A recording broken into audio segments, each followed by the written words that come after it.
जी। Welcome everyone. इस video में हम बात करेंगे मेंटल मॉडल्स के बारे में। तो पहले हम इससे शुरू करेंगे कि मेंटल मॉडल्स होते क्या है।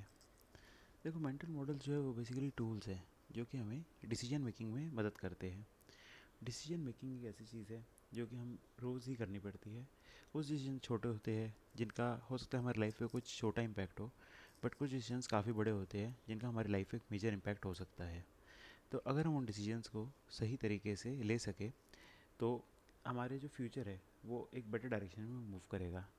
मेंटल मॉडल्स वही टूल है जो हमें इसमें हेल्प करेंगे। तो बेसिकली इनका टारगेट है कि इन मेंटल मॉडल्स को आप पढ़े, समझे और जो भी आप फ्यूचर में डिसीजन ले उसमें ये आपकी मदद कर पाए ताकि आप बेस्ट डिसीजन ही ले पाए हमेशा। तो आज हम जिस मेंटल मॉडल के बारे में पढ़ेंगे वो है सेकेंड ऑर्डर थिंकिंग।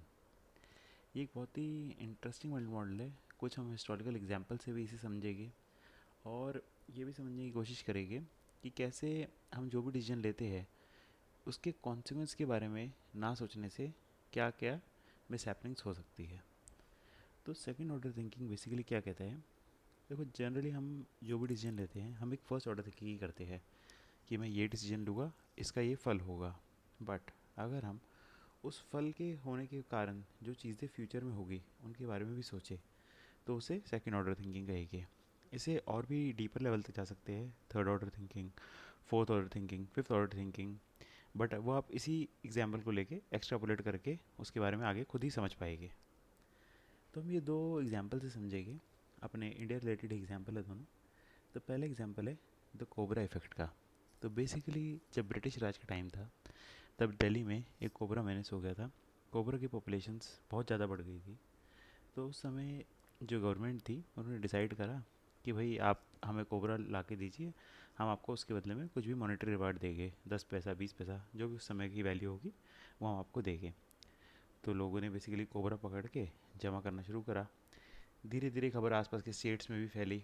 तो पहले तो गवर्नमेंट को अच्छा रिजल्ट दिख रहा था, फिर कोबरा की पॉपुलेशन भी कम होनी शुरू हो गई क्योंकि लोग पकड़ पकड़ के कोबरा जमा करा रहे थे मॉनेटरी रिवॉर्ड के लिए। बट धीरे धीरे लोगों ने कोबरा पालने ही शुरू कर दिए। स्नेक चार्मर्स वगैरह भी होते थे तब उन्होंने भी कोबरा पालना शुरू कर दिए ताकि वो इस मोनेटाइजेशन की वजह से प्रॉफिट कमा सके।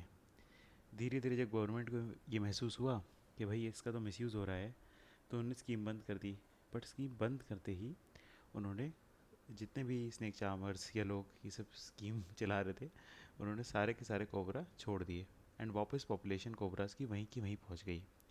तो बेसिकली क्योंकि यहाँ पे सिर्फ फर्स्ट ऑर्डर थिंकिंग करी गई तो ये नहीं सोचा गया कि उसकी कॉन्सिक्वेंस का क्या कॉन्सिक्वेंस होगा। तो कोबरा की पॉपुलेशन में जो ओरिजिनल प्रॉब्लम थी वो सॉल्व ही नहीं हुई। इसी तरह हम बात करेंगे 2010 की, जब कॉमनवेल्थ गेम्स हुए। तो दिल्ली में एक एक्सप्रेस वे है, DND फ्लाई वे। उस पर टोल कलेक्शन होती थी पहले, अब तो उसका टोल बंद कर दिया गया है। तो जब उस पर टोल कलेक्शन होती थी शाम को तो काफ़ी ज़्यादा जाम लग जाता था। तब फास्टैग वगैरह भी नहीं था, तो मैनुअली टोल कलेक्शन होती थी, काफ़ी जाम लग जाता था। बट कॉमनवेल्थ के गेम्स के टाइम वो चाहते थे कि स्मूथ ट्रैफिक जो है स्मूथली वहाँ से जा सके। तो इसलिए ये डिसाइड करा गया कि अराउंड 5 PM जो है हम टोल बंद कर देंगे।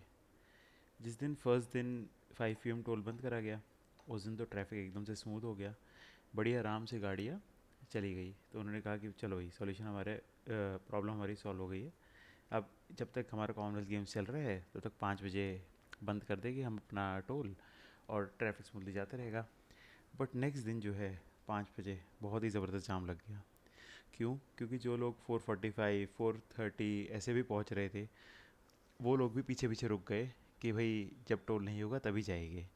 तो जैसे जैसे न्यूज़ फैलती रही लोगों ने सोचा कि भाई 5 बजे के अराउंड ही निकलेंगे, तो वो भी उस अपनी ट्रिप्स भी उसके अराउंड ही प्लान करने लगे और प्रॉब्लम हमारी सॉल्व नहीं हुई।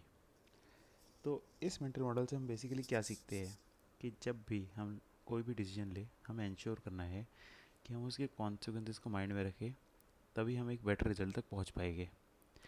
इसको आप सिर्फ इसे डिसीजन मेकिंग नहीं और भी जगह यूज़ कर सकते हैं, जैसे कि इन्वेस्टमेंट। इसमें इन्वेस्टमेंट में भी कई बार कहा जाता है कि investment is nothing but anticipating the anticipation of others.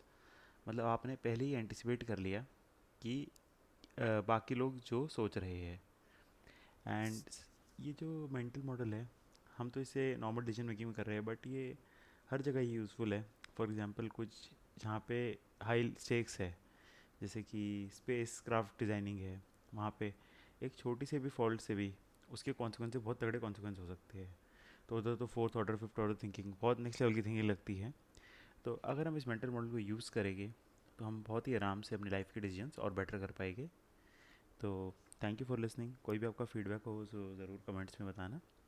And मिलते हैं एक नेक्स्ट मेंटल मॉडल के साथ नेक्स्ट वीडियो में। Thank you.